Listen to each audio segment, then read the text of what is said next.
दोस्तों यहाँ के कई जगहों पर लाखों सालों से ना तो कोई बर्फ गिरी है और ना ही कोई बारिश हुई है, फिर भी वहाँ पर मोटी बर्फ की परतें हैं और ये दुनिया की सबसे खतरनाक और सबसे रहस्यमय जगह है।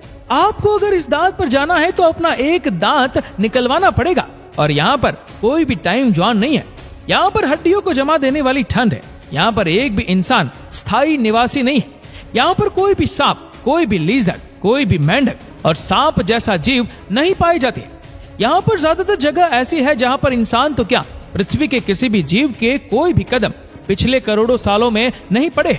ये है अंटार्कटिका। अंटार्कटिका ये पृथ्वी के छोर पर नीचे दक्षिण में बसा एक महाखंड है।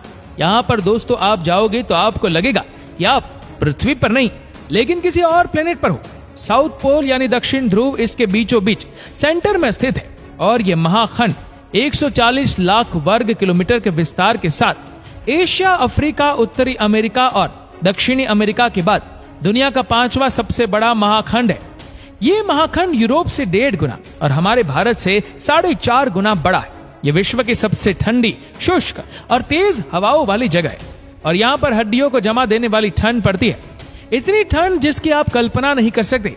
दोस्तों अंटार्कटिका का आज तक का सबसे रिकॉर्डेड कम तापमान -89.2 डिग्री सेल्सियस रहा है।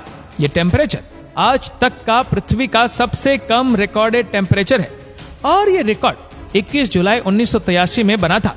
दोस्तों इतनी ठंडी जगह का एक आश्चर्यजनक फैक्ट ये भी है जिसे जानकर शायद आपको विश्वास ना हो कि ये पूरा खंड आज से 53 लाख साल पहले बहुत ही गर्म हुआ करता था, जहाँ का तापमान हमेशा 20 डिग्री सेल्सियस से ऊपर ही रहता था और वहाँ पर खजूर के पेड़ भी उगते थे। लेकिन जाहिर सी बात है कि उस समय अंटार्कटिका खंड का भूभाग पृथ्वी के दक्षिणतम छोर पर नहीं था। पृथ्वी की टेक्टोनिक प्लेट्स के सतत सड़ने के कारण आज अंटार्कटिका महाद्वीप पृथ्वी के दक्षिण छोर पर जाकर खड़ा हुआ है। लाखों सालों से होने वाले इन गतिविधियों के कारण पृथ्वी पर कई द्वीप, महाद्वीप या देश एक दूसरे से अलग हुए या एक दूसरे से जुड़ गए। उदाहरण के लिए ये बताएं तो हमारा देश भारत आज से करीब 150 मिलियन साल पहले अफ्रीका महाखंड का हिस्सा हुआ करता था और जियोग्राफिकल गतिविधियों की वजह से भारत अफ्रीका महाखंड से अलग होकर साउथ एशियाई महाखंड की ओर बढ़ने लगा और साउथ एशियाई महाखंड से टकराया और इस टकराव के कारण इन दोनों के जुड़ाव वाला भाग ऊपर उठने लगा और आज हिमालय की पूरी पर्वत श्रृंखला में माउंटेन्स बने। माउंट एवरेस्ट भी इसी भौगोलिक गतिविधि के कारण इतना ऊंचा शिखर बन पाया है। दोस्तों आपको जानकर ताज्जुब होगा कि अंटार्कटिका की कई सारी जगह ऐसी है जहां पर पिछले 20 लाख सालों से ना तो कोई बर्फ गिरी है और ना ही कोई बारिश हुई है, फिर भी वहां पर 20 लाख साल पुरानी बर्फ के बड़े बड़े पहाड़ मौजूद है और यह जगह पृथ्वी पर की सबसे शुष्क जगह है।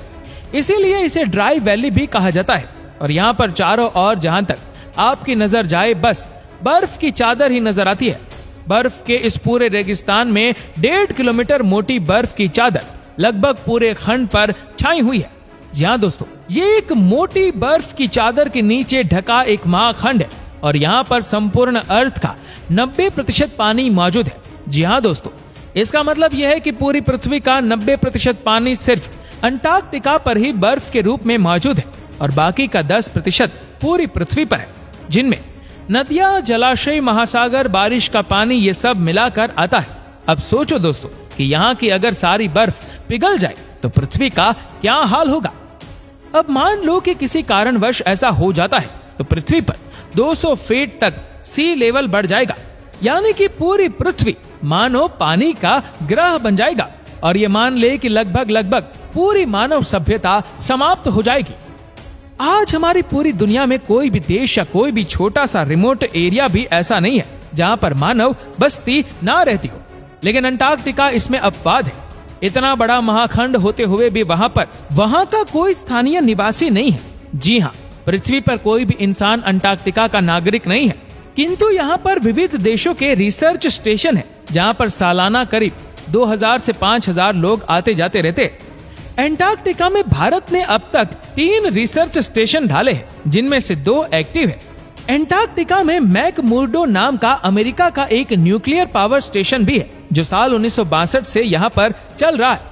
अंटार्कटिका में जो लोग यहाँ पर रिसर्च करने के लिए आते हैं, वो लोग यहाँ पर सिर्फ समर में ही 6 महीना रुकते हैं और यहाँ का समर भी बहुत ही ठंडा होता है, जबकि विंटर में तो किसी भी इंसान के लिए यहाँ पर रह पाना बहुत ही मुश्किल है। यहाँ पर जाने के लिए हर एक इंसान का, हर एक रिसर्चर्स का मेडिकल चेकअप होता है, जिसमें यह सुनिश्चित किया जाता है कि यहाँ जाने वाले हर एक इंसान की विजरम दांत निकाल दी है या नहीं।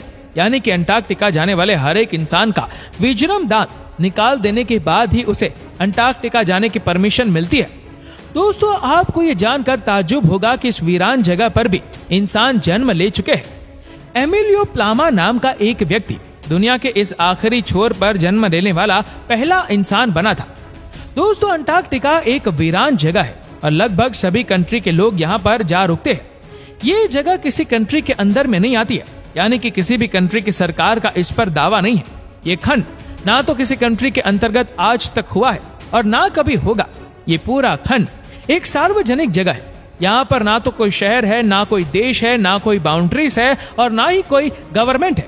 और यहाँ पर जो लोग जाते हैं वो जनरली साइंटिस्ट और रिसर्च पर्पस से ही जाते हैं। और फिर भी यहाँ पर आज तक करीब 11 लोगों का जन्म हुआ है और इन 11 में से किसी की भी डिलीवरी के दौरान या चाइल्डहुड में डेथ नहीं हुई है। यानी कि बाल मृत्यु का रेशियो अंटार्कटिका में 0% है।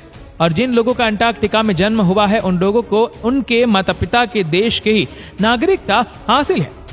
नॉर्वे के राउंड एम्ड्यूसन पहले इंसान थे जो सबसे पहले दक्षिण ध्रुव तक पहुंच पाए थे। ये दुनिया का एक ही ऐसा महाद्वीप है जहां पर कोई भी टाइम जोन नहीं है। अंटार्कटिका में कई जगह ऐसी भी है जहां पर 350 किलोमीटर पर आवर की रफ्तार से हवा चलती है। पूरी पृथ्वी पर सिर्फ अंटार्कटिका और न्यूजीलैंड ये दोनों ही ऐसी जगह है जहां पर किसी भी जाति के कोई भी सांप नहीं पाए जाते।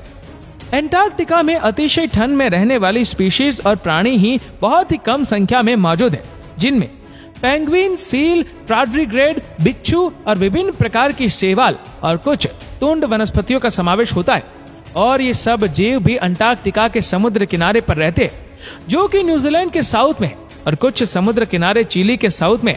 इसकी मुख्य भूमि पर यानी कि अंटार्कटिका के सेंटर में कोई भी प्राणी या कोई भी जीव नहीं रह पाता है।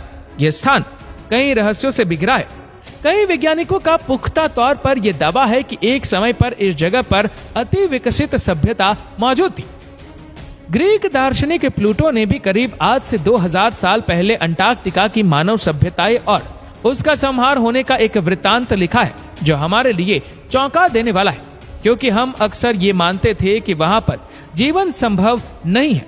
और इसलिए जानकर कुछ रोमांचक मनुष्यों ने अंटार्कटिका की पास्ट सिविलाइजेशंस पर रिसर्च करना शुरू कर दिया और वहां पर खोजबीन भी की। और वहां पर जाकर जो अवशेष और कुछ तथ्य जो सामने आए वो प्लूटो के दावे से हूबहू मिलते जुलते थे। इस पर कुछ वैज्ञानिक का कहना है कि हो सकता है कि सालों पहले हमारे ही पौराणिक सभ्यताओं के कुछ लोग इस जगह पर पहुंचे हो, और ये भी हो सकता है कि पिछले कई सालों से रिसर्च सेंटर को चलाने वाले कई लोग इन अवशेषों को दिखाकर कोई भ्रम पैदा करना चाहते हो। सच आखिर कुछ भी हो, लेकिन आज तक इस पर रिसर्च हो रहे और इन सबसे महत्वपूर्ण नेचुरल एन्यूमेंट्स की खोज, न्यूक्लियर स्टेशन और कई साइंटिफिक रिसर्च आज अंटार्कटिका में जोरों शोरों से चल रहे और आने वाले समय में भी अंटार्कटिका पर रिसर्च होते रहेंगे।